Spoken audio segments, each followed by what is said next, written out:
I provide a lot of coverage about SCHD on this channel, but believe it or not, there are a lot of other great dividend ETFs out there. In this video, we'll compare the results of some of my favorites and some that this community has brought up as well. We need to determine which dividend ETF is the king once and for all. If you're new to the channel, welcome. My name's Jeff Teeples, and here we aim to grow your wealth with simple, time-tested solutions. Please shatter that like button, subscribe if you haven't already, and drop me a comment down below with your favorite dividend ETFs.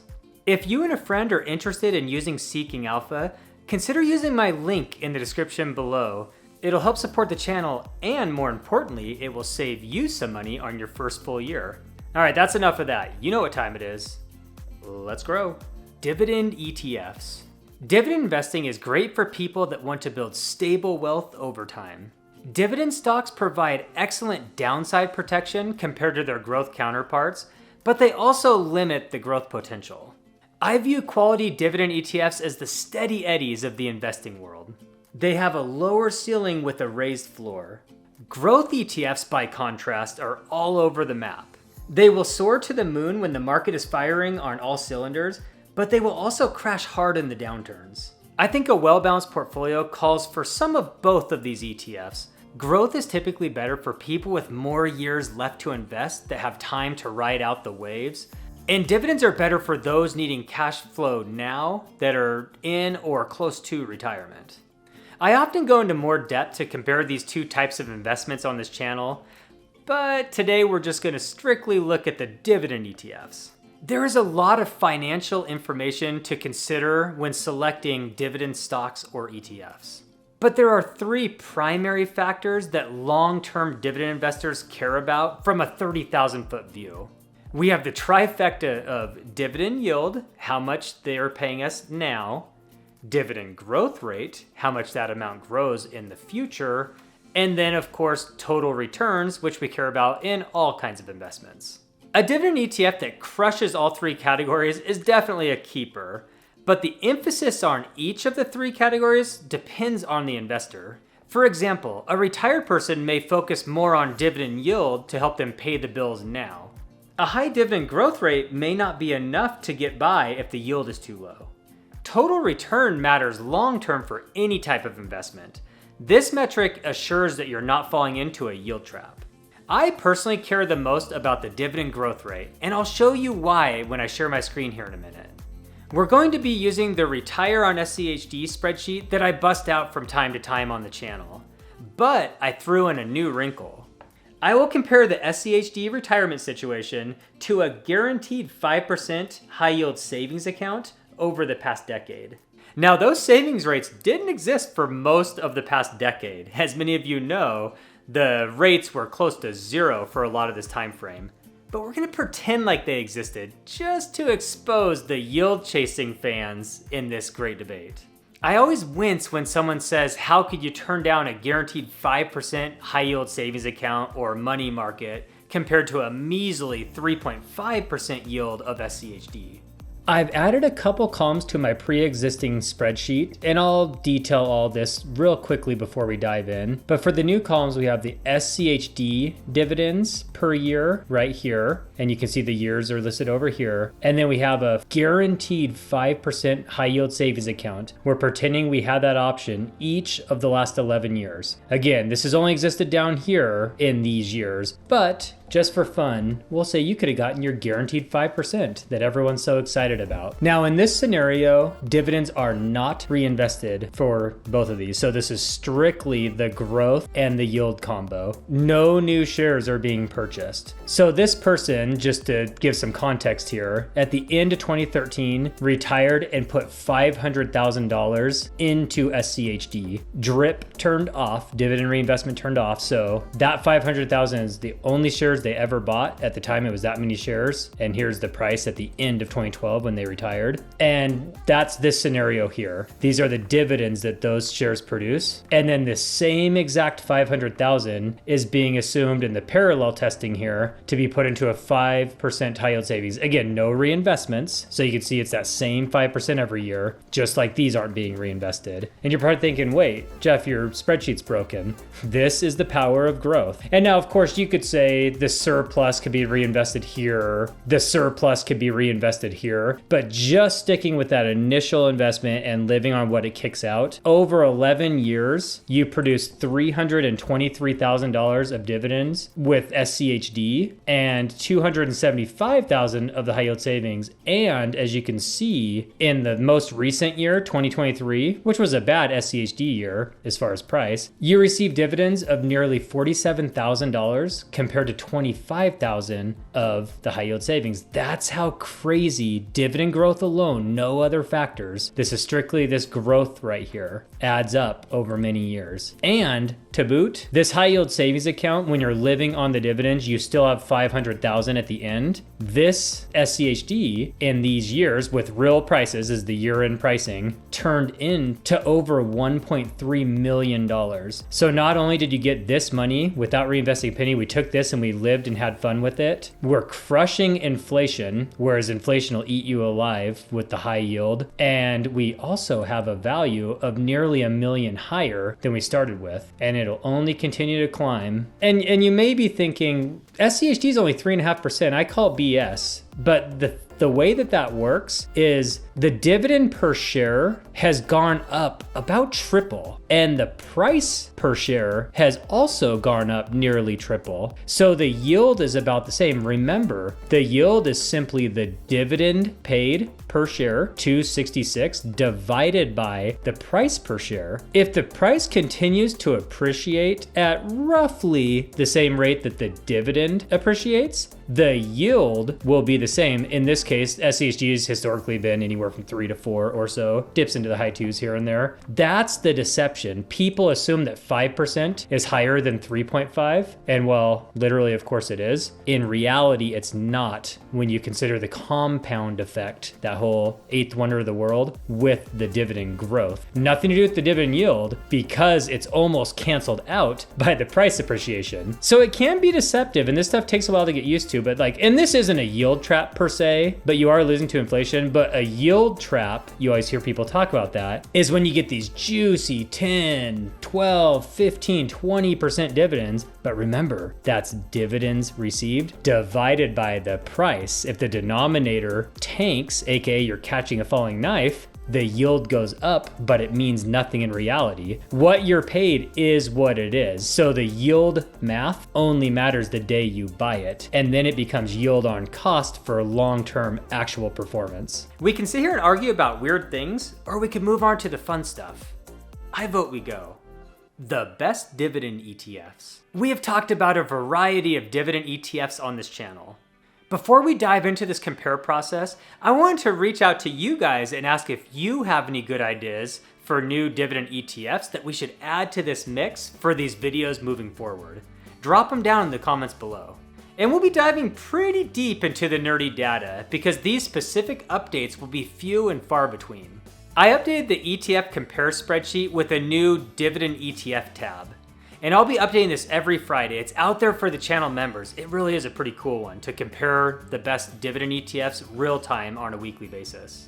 Here are the dividend and or value ETFs that we'll be comparing today. And I know value doesn't necessarily imply dividend payers, but oftentimes you'll hear growth compared to dividend stocks or growth compared to value. And that's because usually value goes hand in hand with dividends. So cows is value, and then we literally have a value index, a large cap value from Vanguard. But if you look over here, VTV has a dividend yield of 2.42. Cows has one of 2.08, and those are competitive with some of these other, dividend ETFs like VIG is lower. DGRO comes in between them. So I include value and dividend. Please, as I've asked for multiple times in this video, let me know if I'm missing any of your favorites. I added some of them that are not necessarily my favorites. If you've watched this channel for a while, you know my hard rule is under 50 basis points. I'll violate my code of conduct just to keep this community happy. So let me know if you have other ones. This is just the Dividend ETF tab. I still have my main options on the other tabs if you're a member. So this won't affect the long-term, mid-term, and short-term ETF comparison tabs. All right, so getting into it, we have the tickers down the side here, the associated index next to them. So cows uses this Pacers US Cash Cows 100 index. And I won't read every single one. I'll let you do that if you would like to. DGRO is a popular dividend growth ETF. Devo, it's an actively managed kind of like, your JEPB and your JEPQs, uses derivatives to produce higher income. The Fidelity High Dividend Index, sort of like VYM-ish. That might not be perfectly accurate. And then same with something like HDV. It follows the Morningstar dividend yield. You have JEPI and JEPQ, both JP Morgan premium income. JEPI uses stocks from the S&P 500 plus derivatives. JEPQ, same concept, but with the NASDAQ 100. And this is green is what I hold, by the way. SCHD, a good balance between the trifecta of dividend stats. And then this SPYD is from the community, pretty low expense ratio. We'll get into all the stats and pretty good dividend yield. Or it's the S&P 500 high dividend index. And you can see it only has 83 holdings. I guess I kind of missed that, but I won't go back and do them all. I'll let you guys kind of look as I go through. Don't want to take too much time on this. VIG is sort of direct competition for DGRO. It's a dividend growth one. VU I highlighted in yellow just to see how everything compares to the market when we get over to the stats. Then we have the Vanguard Value Index, Vanguard High Dividend Yield. So this one can battle with some of these other ones I mentioned up here. And then this VYMI is an international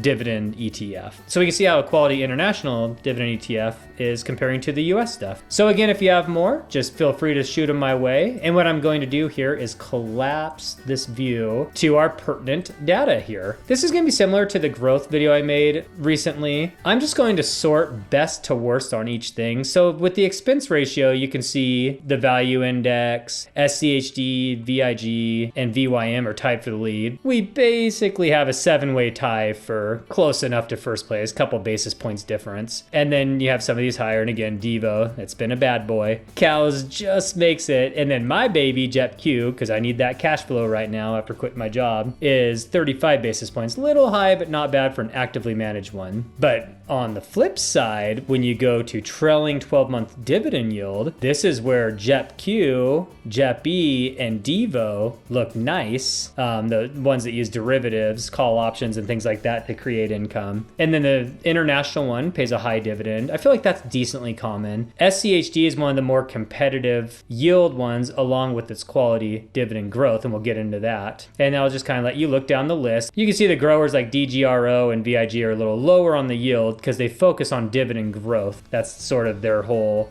purpose and the way that they screen and manage the funds. And I will say these are all passively managed except for the derivative producers I mentioned earlier. For the most part, these are passively managed funds. Now we get into some good stuff. And if it has a minus sign, it just hasn't been around that long. The data just doesn't exist for that yet. So on this blew me away. On the 3-year dividend CAGR, the dividend growth annualized, cows had 18.2%. And FDVV, which I thought was a low grower and it had been historically, has actually done really well in the last 3 years as well. VIG, I expect. International, I don't know enough about to have an opinion. The value grown 10% is pretty good. My baby SCHD is right in the mix. Same with DGRO. VYM's lagging a little bit. And then you have some of these down here a little scary. But again, I don't put too much stock into things like JEPI and Devo being down because they will be random based on the market's volatility. So they won't consistently grow like some of these others. That'll be a common trend. And on our 5-year growth, cows proves it wasn't a fluke. That's a little crazy to me. I mean, that's pretty good when you already have a solid starting yield. It's really opened my eyes. You guys have probably Some of you may have seen my video on cows recently, and I'm genuinely considering adding it to SCHD. I haven't, but I don't like this 49 basis points, but I do like this, and I like the total returns that we'll get into as well. And then SCHD comes in second at a juicy 12.88%, combined with a 3.5% yield. That's the best 1-2 punch, I would say. Maybe, I don't know, you might argue this one. And then you have VIG at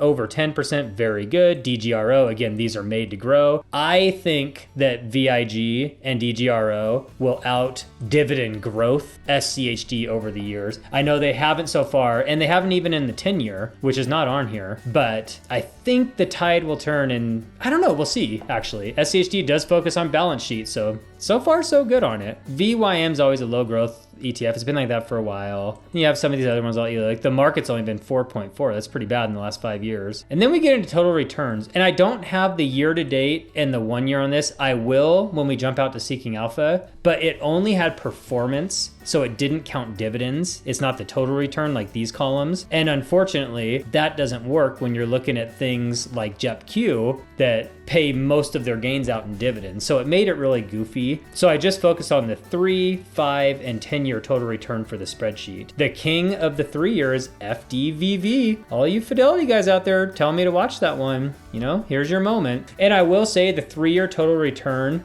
for JEPQ is just above the market. And I say that because it's almost 3 years old and it's outperforming VU. I just made a video earlier that researched that by about 3%. So JEPQ would be around HDV if it was a little bit older, just for context here. And then so you have these beating the market. And you know, I gotta say, these are all community ones. So maybe you guys are onto something. A lot of my guys are down below, including SCHD, bringing it up the US caboose. Ouch. JEPI at 19, and DGRO's been solid. VIG's been slightly better in the last 3 years. And let's zoom it out 5 years. Okay, I can breathe a little better. You guys are making me sweat over here with my SCHD pick. Cows right there at number 1. It's impressive for the value play and the cash flowing kings and the dividend growth rate. Okay, what am I doing not having this? Anyway, it's beating the market. FDVV still very solid at 92. SCHD just behind it at 83. And you have your DGRO and VIG battling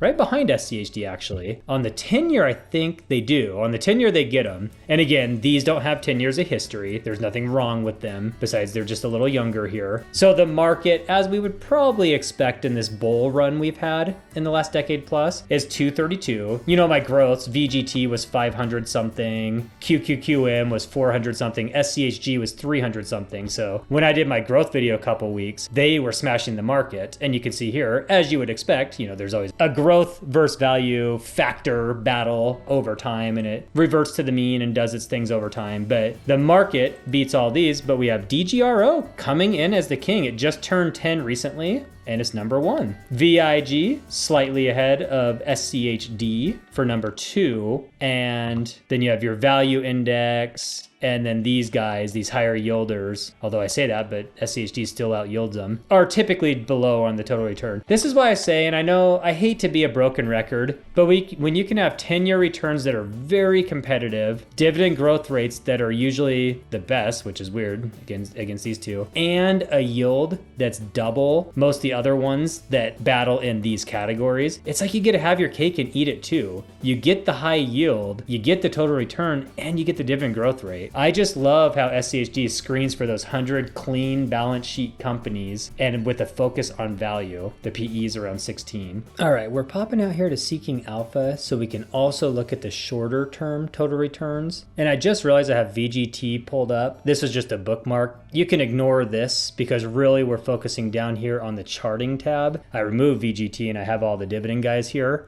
I added the ones that I thought were the most solid all-around performers on the spreadsheet, all things considered. Hopefully no one disagrees too much, but feel free to call me out. And I started here on year to date. So on the year to date tab, SCHD is up 8%, and this is total return, so dividends are included here, unlike the spreadsheet on the shorter stuff. DGRO has outperformed SCHD at 11.8 so far this year. VIG just behind its competition, DGRO at 11.5. And then the high yield VYM and FDVV is at 10.6 and a leading by far 16.17. FDVV looking pretty good this year. And then cows having it a little rough, coming in the caboose here at 6.9%. Nice. Actually, let's zoom in. I'm curious what's been happening lately. As we look at the 1 month, and I'm actually doing this because I was kind of surprised about cows, it looks like it's had a rough 1 month at -1%. Most of these are fairly flat. DGRO's had a good month at almost 1%, and SCHD has had a good month as well. It came back a little. It looked even worse, believe it or not, on the year to date. And then 6 months is close enough to year to date. So let's just jump to a year now. And for the 1 year, you have FDVV backing it up, 23%.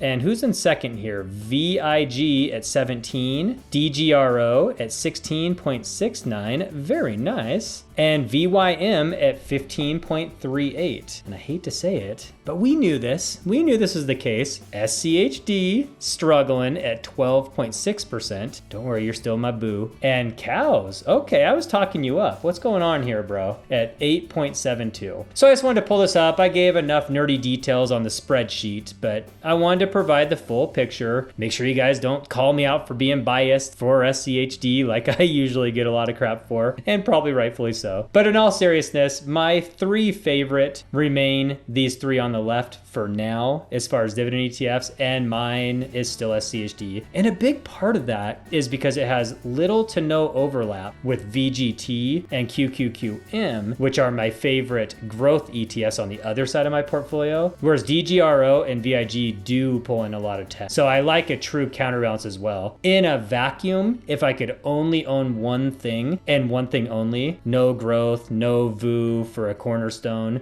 just one ETF, I think I would pick DGRO out of this pack. Unlike the growth ETF video that I made a couple weeks ago, it's hard to find a true king when we're talking about dividend ETFs because our goals and needs are different. I think we can all agree that for the most part with growth ETFs, we're going to exclusively refer to the total returns over time. But with dividend ETFs, JEPQ or DEVO might be better than DGRO or VIG depending on who you ask and what they're going for. It's time to find out which of these dividend ETFs that this moron holds in his portfolio. My Dividend ETF Holdings. I gave a spoiler earlier in the video when I talked about my favorite child, SCHD. My other 2 kids are pretty cool too. SCHD gets most of my dollars because I love the combination between the dividend yield, the dividend growth rate, and the total return over long stretches of time. The hiccup in the last couple years has been a great buying opportunity as I stay to my target allocations. The growth ETFs were soaring and I was swooping up SCHD. We've invested more money into JEPQ as well lately. When I quit my job to start this channel and take care of my kids, we needed that extra cash flow to pay the bills and to get by. It's kind of nice because my wife and I almost look at JEPQ as like an extra employee because it pays that 8 to 12%. So if you get a good chunk in there, it's just gonna earn you that money consistently each and every month. And we kind of like that well-needed cash flow right now. I also think JEPQ is great to bridge gaps for retired folks. So in my opinion, in a perfect world, you want to focus on dividend growth if you have the portfolio value to support that. But not everyone has, $2, $3, $4, $5 million.